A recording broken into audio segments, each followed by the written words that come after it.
tanah ini sudah berubah menjadi tanah wakaf. Wakaf itu konsekuensinya ada 3. La yuhabu, tak boleh lagi tanah ini dihibahkan. Wala yuratu, tak boleh tanah ini diwariskan. Wala yuba'u, tak boleh tanah ini dijual. Jadi nanti mana tahu ada orang menelpon saya, Assalamualaikum Ustaz Somad. Waalaikumsalam. Ini kami merasa senang dengan ceramah Ustadz tentang infak wakaf sodakoh. Kami mau mewakafkan tanah nih Pak. Di mana? Di Padang Panjang.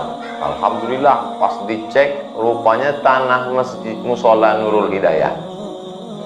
Tak bisa dihibahkan lagi, tak bisa diwakafkan lagi, tak bisa dijual belikan, tak bisa diwariskan.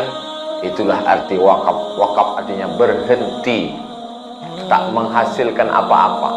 Tanah yang kanan menghasilkan karena buat perumahan, tanah yang lain menghasilkan karena ditanam-tanami.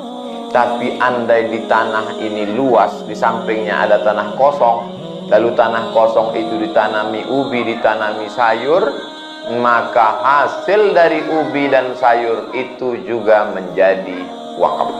Itu yang disebut dengan wakaf produktif.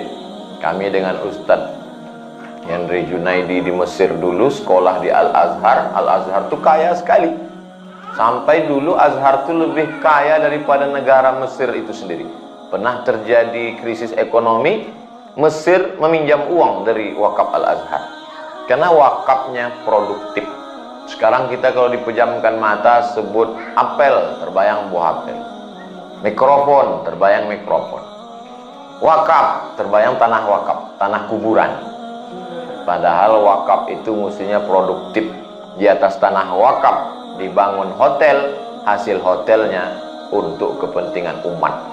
Di atas wakaf dibangun ruku, hasil ruku. Pengelola wakaf boleh mengambil keuntungan dari wakaf, tapi tidak lebih dari 10%. Itulah sekarang sedang digalakkan, namanya BWI, Badan Wakaf Indonesia.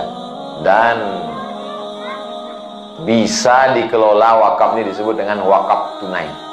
Jadi misalnya Pak Cepi di kantor punya anak buah, lalu dikerahkan gerakan wakaf 1000, 1 hari 1000, 1 bulan 30.000, 1 tahun 360.000, kali 1.000.000 orang, 360 miliar terkumpul. Itu kalau dibelikan cincau